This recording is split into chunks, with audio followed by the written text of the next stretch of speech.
Купувате апартамент от 100 квадрата, но реално живеете в по-малко. Защо това е така? Кратки отговор е в две думи – общи части. Защото когато закупувате апартамент, определен процент от квадратурата са така наречените общи части, или с други думи, всички пространства на сградата, които не са само ваши. Тези части включват стълбите, коридорът, асансьорът, както и части от конструкцията на сградата. Когато купувате имот, заплащате и съответния процент от тези общи части. От тук идва и разликата между обща площ и чиста площ.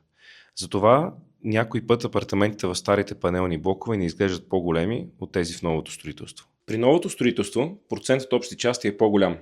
Затова и реалната застроена площ и използваема площ може да е по-малка. Затова задължително винаги питайте каква е чистата площ на апартамента. Това ще е пространството, което реално използвате. Ако желаете да получите безплатна консултация при покупко-продажба на жилище, свържете се с мен Калоян Оканов, брокерът близо до вас.